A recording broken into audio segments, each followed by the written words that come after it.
로마서 시리즈 설교를 하고 있는데요. 오늘 계속해서 말씀을 전하도록 하겠습니다. 사도 바울이 오늘 뭐라고 고백을 하냐면 나는 복음을 부끄러워하지 않는다라고 고백을 했습니다. 이것은 역으로 얘기하면 복음을 부끄럽게 여기는 유혹을 받았다는 의미이기도 합니다. 그래서 제임스 스튜어트라는 목사님은 설교를 하면서 이런 이야기를 했습니다. 어떤 것을 부끄러워하려는 유혹을 받은 적이 없다면 그것을 부끄러워하지 않는다고 단언하는 것은 아무 의미가 없다. 사도 바울이 활동할 당시에 대다수의 그리스도인들은 많이 배운 사람이었을까요? 못 배운 사람들이었을까요? 많이 배우지 못한 사람들이었습니다. 가난한 사람들이 많았을까요? 부자들이 많았을까요? 가난한 사람들이 많았습니다. 그런데 사도 바울은 좀 다른 부류의 사람이었어요.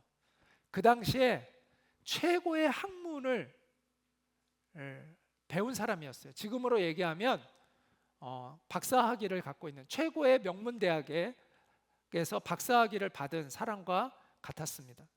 더군다나 사도 바울은 로마 시민을 가지고 있는 유대인이었어요. 매우 특별한 계층에 속한 사람이었습니다. 그래서 바울이 그리스도인이 됨으로 인해서 바울은 오히려 이렇게 뭐라고 할까, 사람들에게 인정을 못 받는 위치에 내려가게 되면 오히려 인정받는 위치로 올라간 게 아니라 그리스도인이 됨으로 인정받지 못하는 곳으로 내려오게 되었습니다. 세상의 명예를 포기해야 했던 것이고요. 수많은 사람들로부터 네가 왜? 라는 질문을 받게 된 거죠. 네가 왜? 네가 왜 기독교를 믿어? 네가 왜 그리스도인이 되는 거야? 라는 질문을 받는 것이죠. 사람들은 그런 바울을 미쳤다라고 이야기를 하기도 했고 바울을 조롱하고 멸시했습니다. 그래서 바울은 어쩌면 아마도 그 마음속에 복음을 부끄러워하는 유혹을 받은 적이 있었을 거예요. 더군다나 바울이 전하는 예수님의 복음에는 십자가가 있습니다. 십자가는 유대인에게나 헬라인에게나, 여기서 유대인과 헬라인이라고 하는데 그 말은 무슨 얘기냐면 모든 사람에게, 모든 민족의 사람들에게 라는 의미입니다. 이것은 모든 민족에 있는 사람들에게 십자가의 이야기는 부끄럽게 여겨지는 이야기였어요. 왜냐하면 십자가는 가장 악한 죄수를 가장 고통스럽게 죽이기 위해서 개발한 것이 십자가예요. 그래서 로마인들은, 로마 시민을 십자가에서 죽이지를 않았어요. 너무나 비참하고 잔인하게 죽이는 것이기 때문에 로마 시민은 어떤 죄를 지어도 시민은 십자가에 못 박아 죽이지를 않았어요. 그런데 지금 바울이 누구를 전하는 거예요? 십자가에 못 박힌 예수를 전하는 거예요. 그래서 이것은 유대인들도 받아들일 수 없고 또 다른 어떤 민족도 받아들일 수 없는 그러한 사실이었죠. 그러니까 진리였죠. 말도 안 되는 소리 하지 마라. 십자가에 못 박혀 죽은 사람이 어떻게 우리의 메시아가 될 수 있냐? 어떻게 우리의 구원자가 될 수 있냐? 그 사람이 어떻게 의인이 될 수 있냐? 말도 안 되는 소리 하지 마라. 이런 비난을 끊임없이 사도 바울은 받았을 것입니다. 그래서 바울은 이 십자가의 복음을 전할 때마다 멸시를 받고 조롱을 받을 때 이 복음을 부끄럽게 여기는 유혹을 받았을 겁니다. 여러분은 복음을 부끄럽게 여기는 유혹을 받은 적이 없나요? 때로 TV에서 보면 이렇게 막 광신자들 막 예배드리는 모습 보면서 막 그 사회적으로 뭐 문제 이슈 돼가지고 막 TV 나오는 거 보잖아요. 근데 그들도 또 열광적으로 예배하지만 우리도 막 손들고 예배하고 막 열광적으로 찬양하고 예배드리는 모습이 크게 다르지 않잖아요. 그럼 세상 사람들이 우리를 어떻게 볼까라는 그런 생각이 들 때가 있잖아요. 우리도 부끄럽게 여김을 받는 것 같은 그런 유혹을 받습니다. 부끄럽게 여겨지는 유혹을 받는다는 것이죠. 또 저는 뭐 목사님들에 대한 이상한 목사들의 그 사건 사고들이 TV에 나올 때마다 사람들이 나를 뭐 어떻게 생각할까라는 이런 또 부끄럽게 이렇게 여겨지는 그런 유혹을 저도 받을 때가 있습니다. 이처럼 우리는 세상의 기준에 의해서 평가를 받아요. 그래서 우리를 비성적으로 여기기도 하고 비성적이라고 이야기하기도 하고 우리를 어리석다, 너 정말 어리석구나 라고 말하기도 하고 심지어 우리를 미쳤다고 말하는 사람도 있습니다. 또 우리가 예수님만 우리의 유일한 구원이 되신다라는 말을 너 너무 독단적이야, 너 왜 이렇게 애가 꽉 막혀 있어, 너 왜 이렇게 독선적이야, 이런 말을 듣기도 합니다. 그럴 때 우리는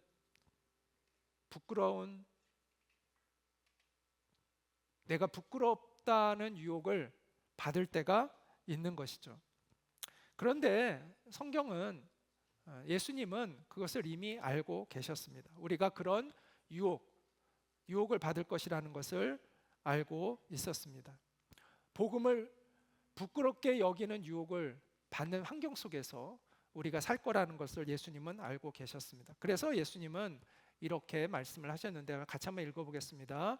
누구든지 이 음란하고 죄 많은 세대에서 나와 내 말을 부끄러워하면 인자도 아버지의 영광으로 거룩한 천사들과 함께 올 때에 그 사람을 부끄러워하리라. 여기서 인자라는 이 용어는 예수님의 자기 호칭이라고 여러분에게 말씀을 드렸습니다. 그래서 인자도라는 것은 나도 이런 뜻이에요. 나도 아버지의 영광으로 천사들과 함께 올 때에 내가 그 사람을 부끄러워하리라.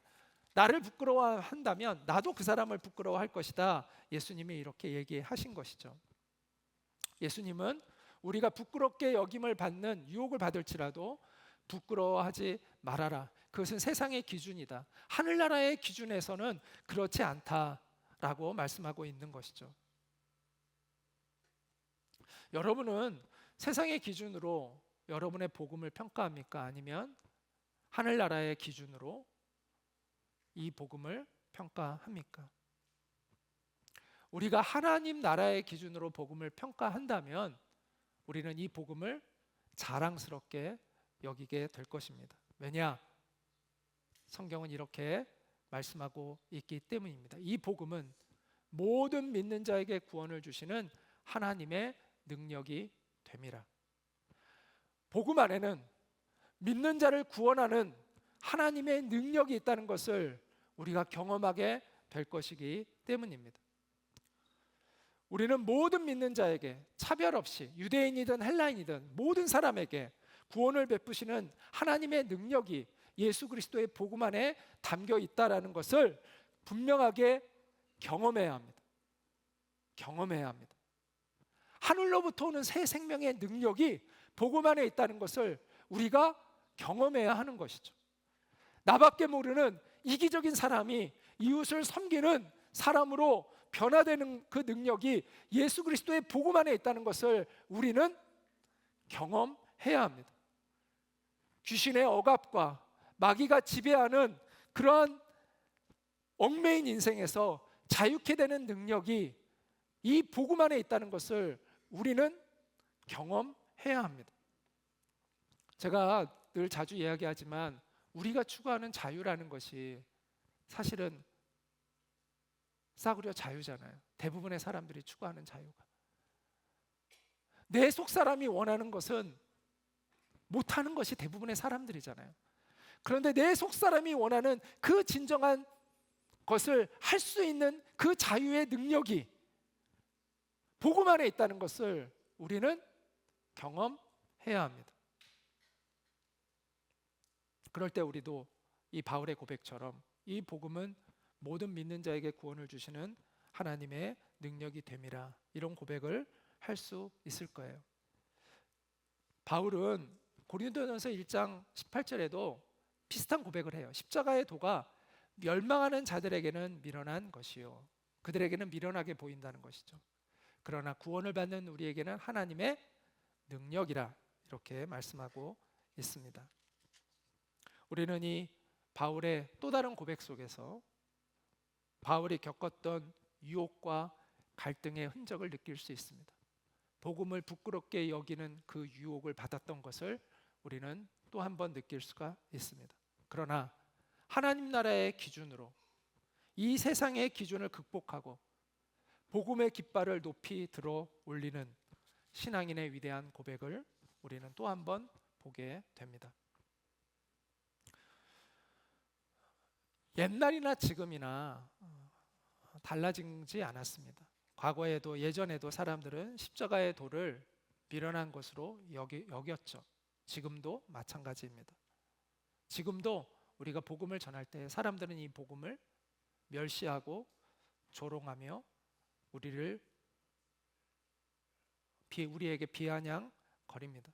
그래서 그것이 우리의 마음을 때로는 위축시키고 또 아프게도 하고 또 고통을 겪게 합니다. 그러나 우리가 담대하게 이 복음을 붙잡고 지켜나가면 언젠가는 그들도 이 복음이 얼마나 놀라운 하나님의 능력인가를 알게 될 것입니다. 제가 대학교 2학년 때 이제 주님 앞에 헌신을 하게 됐는데, 그때 제가 친구들과 이제 관계를 다 정리를 했어요. 그러니까 세상과 놀러 다니는 친구들과 다 정리를 했습니다. 맨날 같이 다니던 친구들이 그런 저에게 되게 배신감을 느꼈어요.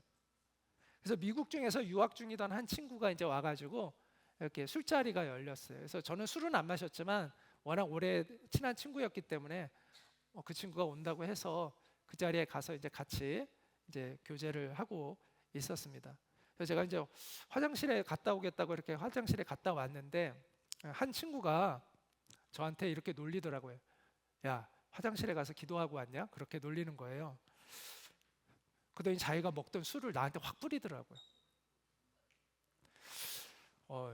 되게 당황스러운 순간이었는데, 여기서 내가 화를 내야 되나 말아야 되나 막 이런 여러 가지 생각들이 막 스쳐 지나가는데, 하여튼 뭐 그냥 그러고 넘어갔어요. 그냥 몇 년이 흘렀어요. 제가 결혼을 하고 이제 미국으로 이제 유학을 가서 신학교 가려고 이제 준비를 하고 이제 영어 공부하고 있을 때였는데, 제게 술을 끼얹었던 그 친구한테 어느 날 새벽에 전화가 왔어요. 갑자기 그 친구가 전화가 온 거예요, 새벽에.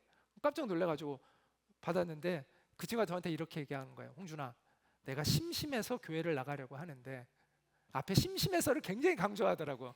내가 심심해서 교회를 나가려고 하는데 어느 교회를 갔으면 좋겠냐 그러더라고요.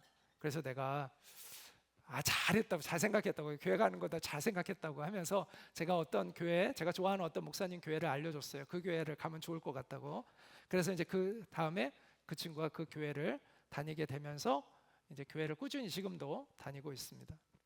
근데 제가 이제 그 유학 이제 거기서 이제 신학교를 이제 입학을 하게 됐어요. 그래서 미국에 있는 그 플러 신학교에 입학을 하게 됐는데, 여름 방학을 맞이해서 한국에 잠깐 나왔어요. 그 당시에 이제 얼마 안 됐을 때요. 그 친구가 교회 다니지 여름 방학 때 한국에 잠깐 나왔는데, 마침 도착한 그날 희한하게 다른 친구가 전화가 온 거예요. 그래서 너 어떻게 내가 여기 한국에 온 줄 알고 전화했냐 했더니, 이 친구가 그냥 전화했는데 제가 받은 거예요. 그래가지고 그 저한테 술 끼얹었던 그 친구, 교회 가게 된 그 친구 아버님이 돌아가셨다는 거예요. 그래가지고 지금 다들 이제 병원에 간다고. 그래서 제가 그날 병원에 갔습니다. 워낙 그 어머니랑 오랫동안 저랑 친하게 지냈기 때문에 그 어머니도 저를 잘 아시죠. 그 친구 어머니가 저를 보더니 너무 반갑게 그 어려운 중에도, 그러니까 남편을 잃은 중에도 저를 보더니 되게 반갑게 저를 맞이해 주시면서 저를 꼭 잡으시더라고요. 그러면서 저에게 그 자기 아들이 저 때문에 예수님 믿게 되었다고 그러는 거예요. 그래서 아니, 제가 전도한 게 아니라요, 그냥 알아서 교회를 간 거예요. 그랬더니 그 어머님이 저한테 정색을 딱 하시면서 힘을 주어서 이렇게 말씀하시는 거예요. 아니야, 내가 알아. 걔가 홍준이 때문에 교회 간 거야. 그렇게 이야기를 하시더라고요. 저는 되게 기뻤어요. 진작에 그럼 저 때문에 교회 간다고 그 친구가 얘기했으면 얼마나 좋았겠어요. 근데 쑥스러웠던 것 같아요. 근데 하여튼 어머니가 그렇게 얘기해 주시니까 제 마음이 너무 기쁘고 보람이 있었습니다. 제가 겪었던 멸시, 그 무례함, 아무것도 아니더라고요. 이 복음은 믿는 모든 자를 구원하시는 하나님의 능력이라는 것을 또 한번 깊이 깨닫는 시간이었습니다. 내가 복음을 부끄러워하지 않았을 때 하나님은 나를 통해서 나를 멸시했던 그 친구에게 또 복음의 능력을 알게 해주셨구나 라는 것을 깨달을 수가 있었습니다. 여러분도 혹시 여러분 주위에 여러분을 조롱하고 예수 믿는다고 여러분을 핍박하는 사람이 있습니까? 여러분을 살린 그 복음이 또 그 사람을 언젠가는 살리게 될 것입니다. 그리고 그 소망을 가지고 여러분 그 모든 것들을 이겨내고 믿음을 지켜나가는 여러분이 되시기를 바랍니다. 오늘 16절을 통해서 복음은 하나님의 능력이라고 말씀을 드렸는데 구원하는 하나님의 능력. 근데 17절에서 복음은 또한 하나님의 의로우심을 나타낸다고 이야기를 합니다. 같이 한번 읽어볼까요? 시작. 복음에는 하나님의 의가 나타나서 믿음으로 믿음에 이르게 하나니 기록된 바 오직 의인은 믿음으로 말미암아 살리라 함과 같으니라. 여기서 이 복음은, 성경에서 말하는 복음은 어떤 추상적인 개념이 아니라 뭐라고요? 예수 그리스도라고 말씀을 드렸습니다. 우리가 늘 그 사실을 알아야 돼요. 성경에서 말하는 복음은요, 어떤 추상적인 개념이 아니에요. 한 분 예수 그리스도를 의미하는 것이죠. 약속된 하나님의 아들 예수 그리스도를 의미합니다.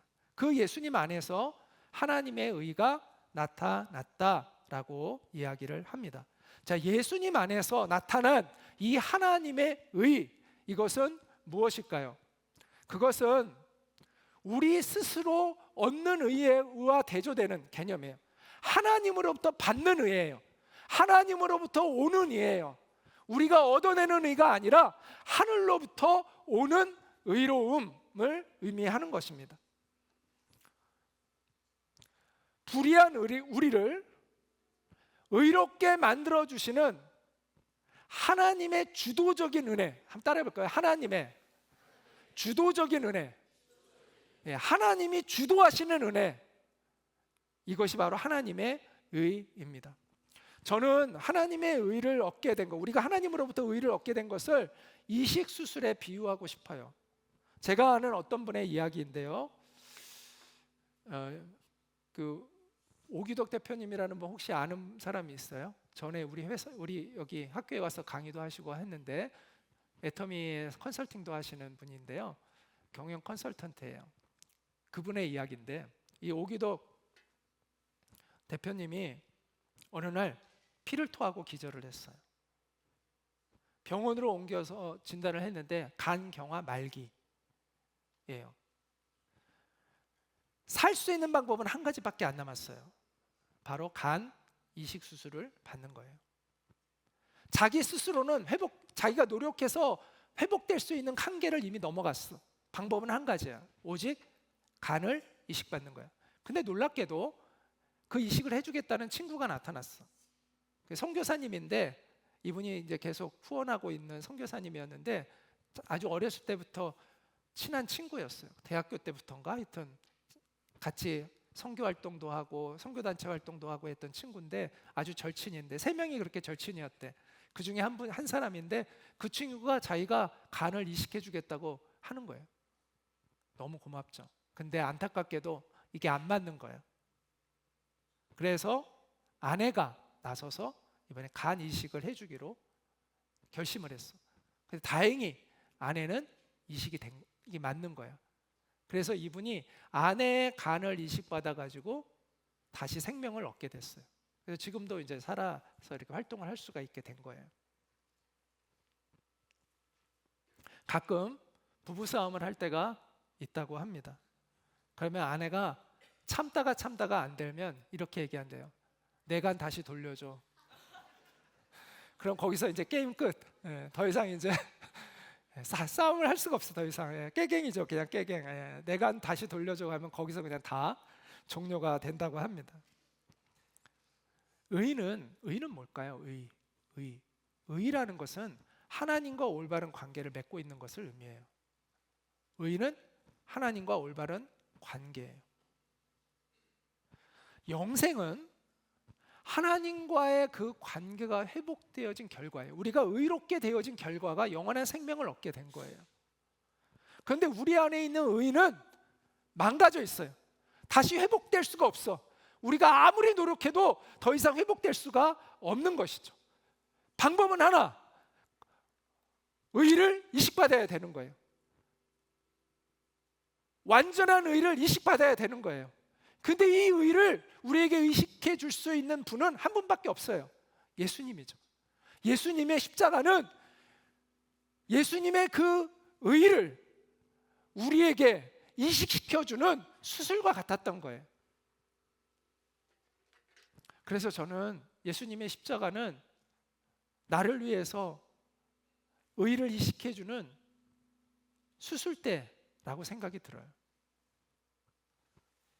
복음에는 하나님의 의가 나타나서 라는 이 말의 의미를 여러분이 좀 더 이해를 했으면 좋겠어요.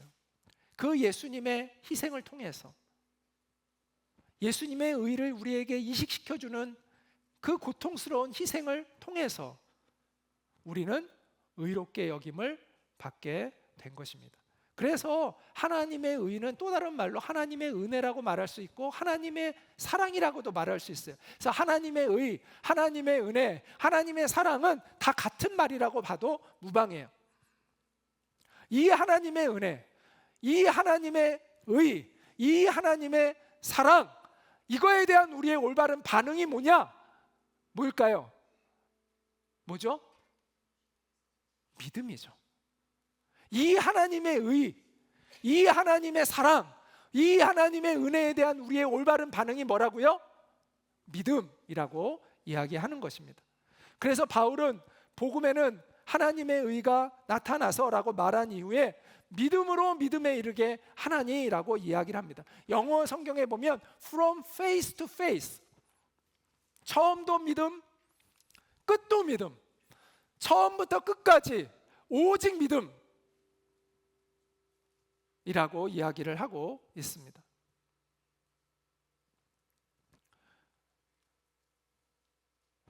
이 하나님의 의에 대한 우리의 반응은, 하나님의 이 사랑에 대한 우리의 반응은 처음부터 끝까지 믿음으로 반응해야 한다라고 이야기를 하고 있는 것이죠.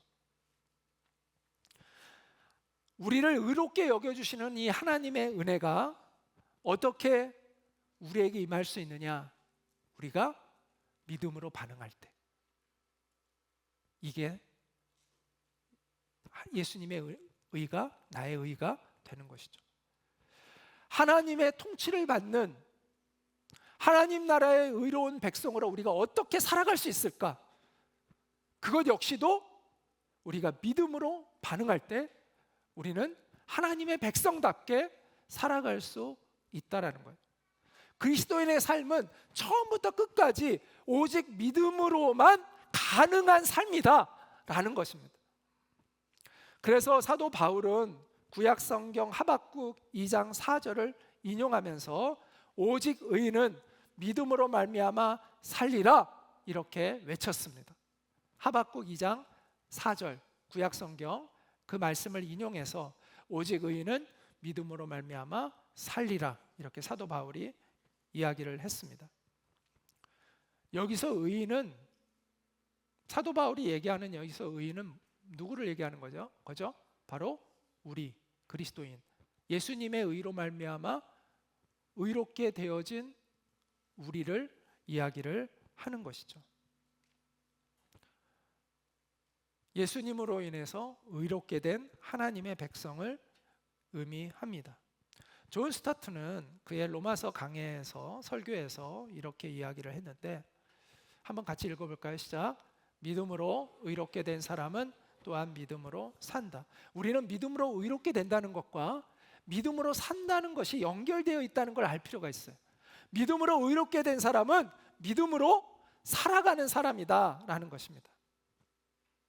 여러분 믿음으로 의롭게 되셨나요? 그럼 믿음으로 살아야 합니다. 믿음이라는 것은 하나님의 백성이 하나님의 사랑과 은혜에 대하여 합당하게 반응하는 모든 것을 포함하고 있는 포괄적인 단어예요. 포괄적 단어. 그래서 믿음은 때로 감사로 표현될 수가 있어요. 하나님을 믿으면 감사하게 되는 거예요. 또 믿음은 때로는 평강으로 표현될 수 있어요. 하나님을 믿으면 우리가 하나님이 주시는 평화를 누릴 수가 있는 거예요. 또 믿음은 때로는 헌신으로 표현되기도 해요. 하나님을 믿으면 하나님 앞에 헌신하며 살아가는 거예요. 또 믿음은 때로는 순종으로 표현되기도 하는 것이죠. 믿음은 때로는 인내로 표현되기도 하는 거예요. 믿음은 때로는 용기로 표현되는 거예요. 무슨 얘기예요? 믿음이라는 건 하나님의 은혜와 하나님의 사랑에 대한 우리의 올바른 반응을 포괄적으로 일컫는 단어가 믿음이다라는 거예요. 그 믿음이 구체화되어서 때로는 감사로, 때로는 인내로, 때로는 순종으로, 때로는 헌신으로 다양하게 표현되어지는데 이것이 다 믿음이라는 것이죠. 이해가 되죠? 바울이 로마서 아까 1장 17절에서 인용한 구약 성경이 하박국 2장 4절이라고 말씀을 드렸습니다. 의인은 그의 믿음으로 말미암아 살리라. 이 말씀을 바울이 인용했죠? 맞죠? 자, 여기에서 믿음이라는 이 단어의 원래 의미는 뭘까요?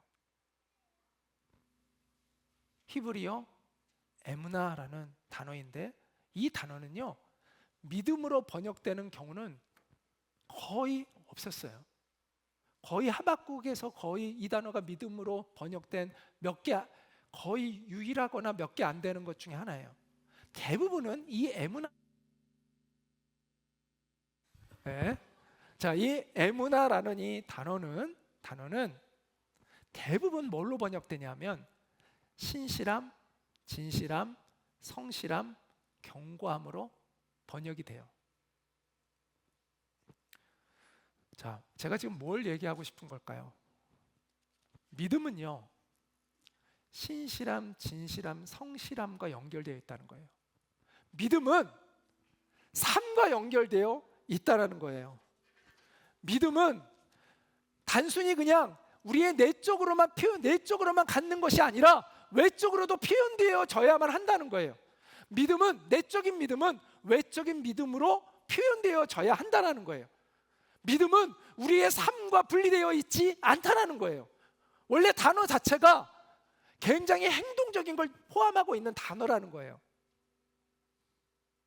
믿음은 마음속에 있는 신념만을 뜻하는 게 아니에요. 믿음은 우리의 살아가는 삶의 방식과 태도를 포괄적으로 담고 있는 단어예요. 그래서 바울은 믿음으로 믿음에 이르게 한다라고 이야기를 합니다. 내적인 믿음은 외적인 믿음으로 표현되어야 한다라고도 말할 수가 있는 것이죠.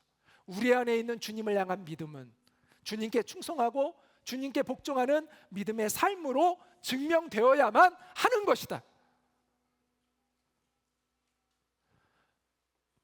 우리가 믿음으로 구원받는다는 것은 교리에 대한 신념으로 구원받는다는 것이 아니다라는 것입니다. 기독교의 속죄 교리, 그 속죄 교리에 대한 지식, 지적 동의로 구원받는 것이 아니다. 그런데 그렇게 착각하는 사람이 많다는 거예요. 그렇게 착각하기 때문에 믿음과 삶이 분리되어 있는 것이죠. 믿음대로 안 살아요. 믿음대로 안 사는데 내가 예수 믿고 있다고 말을 해요. 그것은 잘못된 것이라는 거죠. 그것은 성경이 말하는 믿음과는 거리가 너무나 멀리 있는 것이다 라는 것입니다. 달라스 윌라드라는 사람이 쓴 책 하나님의 모략 중에서 그분이 이런 이야기를 합니다. 하나님이 하시는 일과 우리의 삶의 내용을 무관하게 여기는 의식은, 다시 말해서 하나님이 우리를 구원해 주시는 그것과 우리의 삶의 내용을 서로 연관시키지 않는 의식은 대다수 현대 그리스도인들의 실존에 있어 근본적인 오류이다. 자, 그들이 믿게 된 바는 이렇다. 하나님은 우리의 마음을 검사하여 우리가 특정 구속 이론을 사실로 믿고 있음을 보시고, 다시 말해서 교리에 대한 지적 동의를 통해서 예수님이 우리를 위해서 해주신 그 공로 계좌의 신용을, 그 은행에 있는 그 계좌를 이체하듯이 그렇게 그냥 예수님의 공로를 우리에게 이체시켜서 우리의 죄 부채를 죄를 깨끗이 그냥 없애주시는 차원으로 여긴다는 것이죠.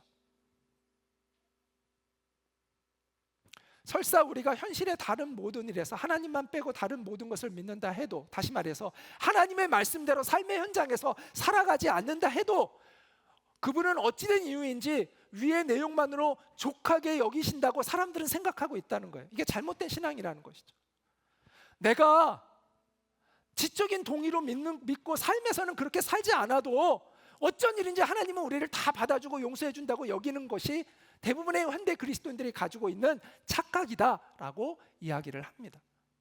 그러면서 뭐라고 이야기를 하냐, 사후의 삶에 대해서는 그리스도를 믿지만 오늘의 삶에 대해서는 믿지 못하는 것, 이게 비정상이죠.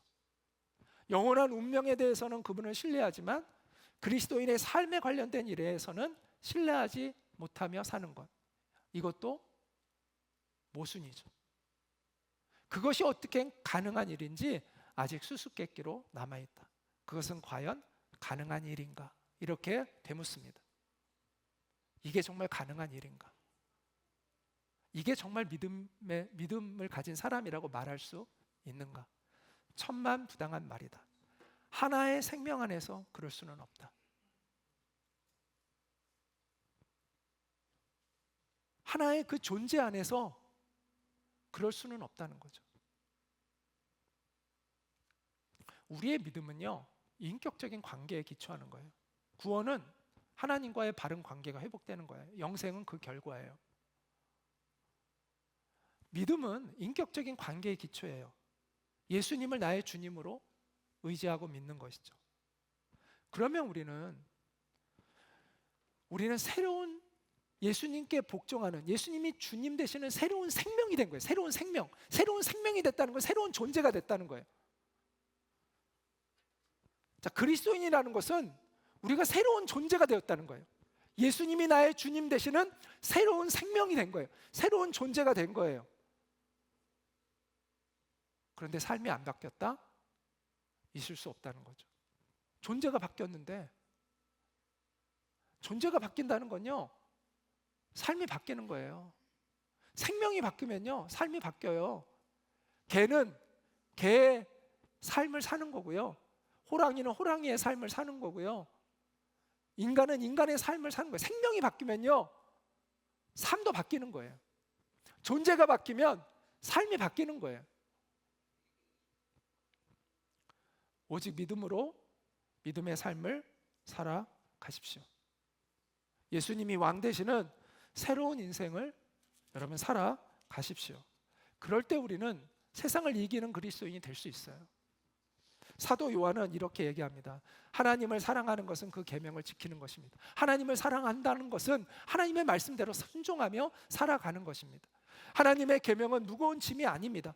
하나님의 계명은 하나님을 사랑하는 사람들에게 있어서 무겁게 여겨지는 것이 아닙니다. 하나님에게서 태어난 사람은 다 세상을 이기기 때문입니다. 세상을 이긴 승리는 이것이니 곧 우리의 믿음입니다. 세상을 이기는 사람은 누구입니까? 예수가 하나님의 아들이심을 믿는 사람이 아니고 누구겠습니까? 하나님의 아들이심을 믿는 사람, 그 사람은 세상을 이기는 사람이고 그는 하나님께 복종하며 사는 사람입니다 라고 이야기를 합니다. 여러분, 믿음과 사랑과 순종과 승리는 다 연결되어 있어요. 우리는 자꾸 이걸 분리시키려고 해요. 믿음 따로, 순종 따로, 하나님을 사랑하는 거, 이게 다 그게 아니라, 분리되는 것이 아니라, 믿음은 하나님을 믿는다는 것은 하나님을 사랑하는 것이고, 하나님을 사랑하며 하나님의 말씀대로 사는 것이고, 하나님의 말씀대로 사는 사람은 세상을 이기며 사는 거예요. 다시 한번 말씀드립니다. 믿음으로 믿음의 삶을 살아가십시오.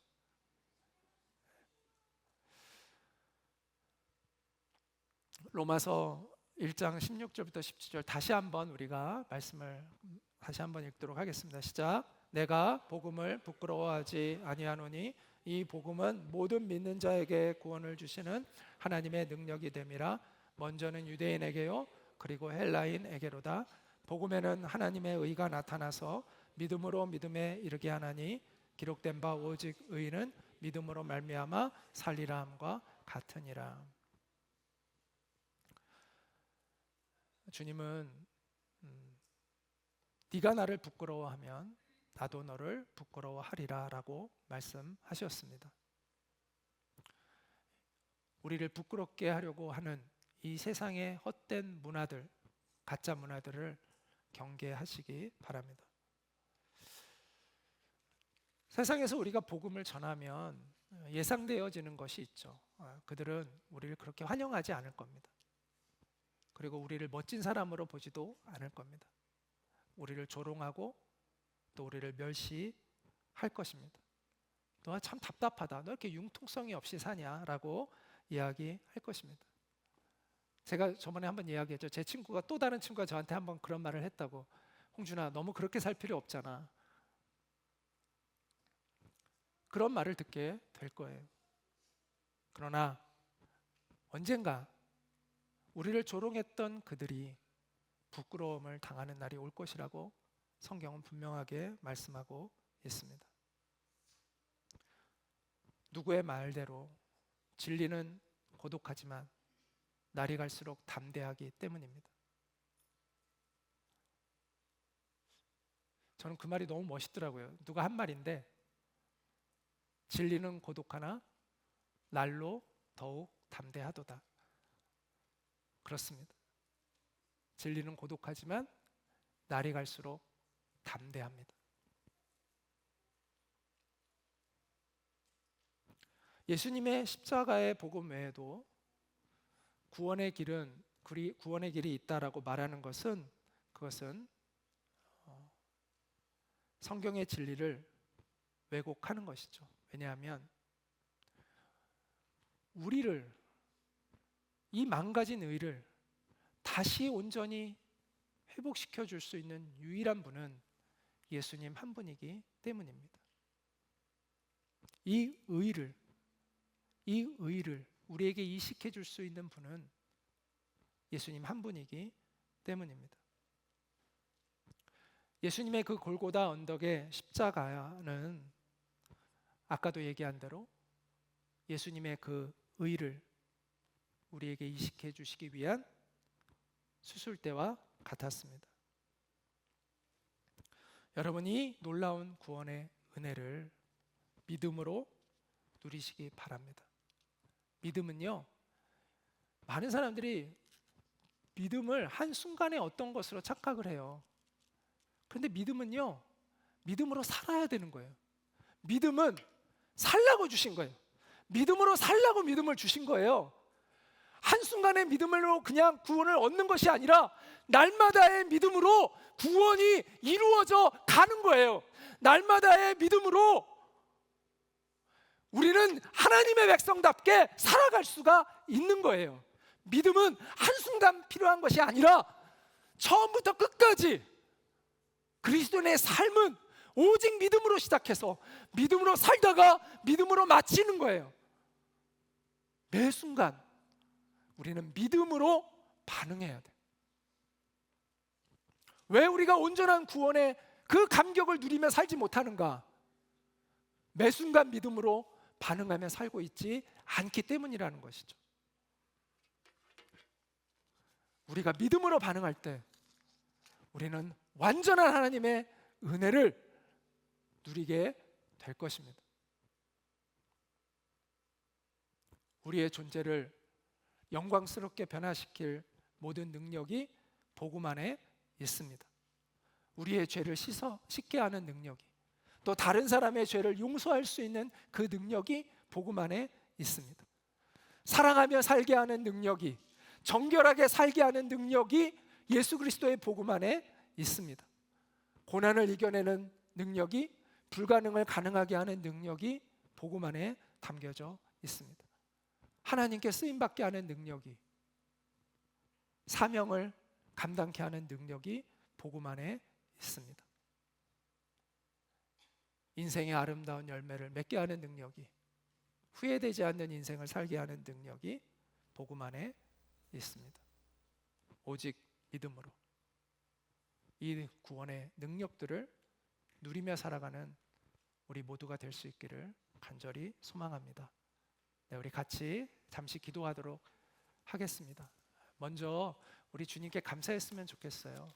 우리의 이 망가진 의를 다시 회복시켜 주시기 위해서, 우리에게 그 완전한 의를 이식해 주시기 위해서 이 땅에 오셔서 십자가를 짊어지신 그 주님의 사랑, 그 주님의 은혜에 감사했으면 좋겠습니다. 그리고 우리가 믿음으로 이 은혜에 반응했으면 좋겠어요. 날마다의 믿음으로, 한순간의 믿음이 아니라 처음부터 끝까지 오직 믿음으로 살아가는 우리가 됨으로 말미암아 하나님이 베풀어 주신 이 놀라운 구원의 은총을 풍성하게 누릴 수 있는 우리가 되기를 간절히 원하고 소망합니다. 그리고 이 세상을 이기는 당당한 그리스도인으로 살아갈 수 있는 우리가 되기를 원하고 소망합니다. 주님 도와주십시오라고 우리 잠시 같이 기도하도록 하겠습니다. 기도하겠습니다. 존귀하신 주님, 오늘 우리에게 다시 한번 예수 그리스도의 그 십자가의 피 묻은 은혜와 사랑 앞에 설 수 있게 해주셔서 너무나 감사합니다. 우리를 의롭게 하신 이 주님의 은혜를 우리가 붙들고 나아갑니다. 오직 믿음으로 살아가는 우리가 되기를 원하고 믿음으로 승리하는 우리가 되기를 원하고 소망합니다. 하나님, 복음을 부끄러워 부끄럽게 여기라고 말하는 이 세대 속에서 우리가 복음을 아버지 당당하게 증거할 수 있는 우리가 되기를 간절히 원하고 소망합니다. 오 주님, 오직 믿음으로 살아갈 수 있는 우리가 되게 하여 주시옵소서. 오직 믿음으로 이기는 삶을 살아갈 수 있는 우리가 될 수 있도록 주님이 도와주시옵소서.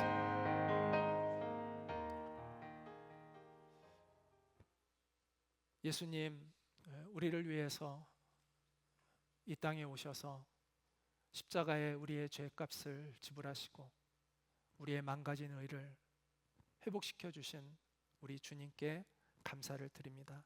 이 주님의 피 묻은 사랑에 우리가 온전한 믿음으로 반응할 수 있는 우리들이 되기를 간절히 원하고 소망합니다. 오직 믿음으로 살아갈 수 있는 우리가 되게 하여 주시옵소서. 복음을 부끄러워하라고 유혹하는 세대 속에 우리가 살아가지만 복음을 자랑스럽게 여기고 복음을 당당히 증거할 수 있는 우리가 되어지기를 간절히 원하고 소망합니다.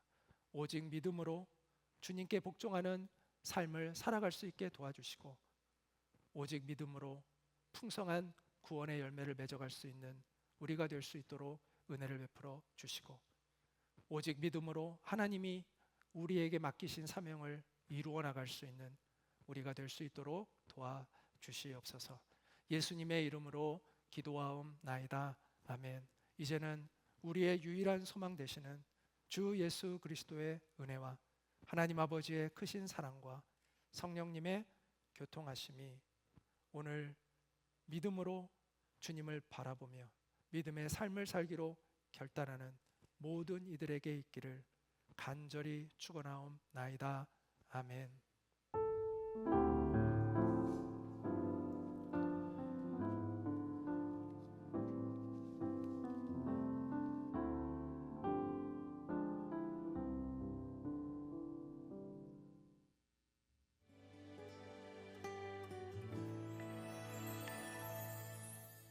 사람이 넘치기보다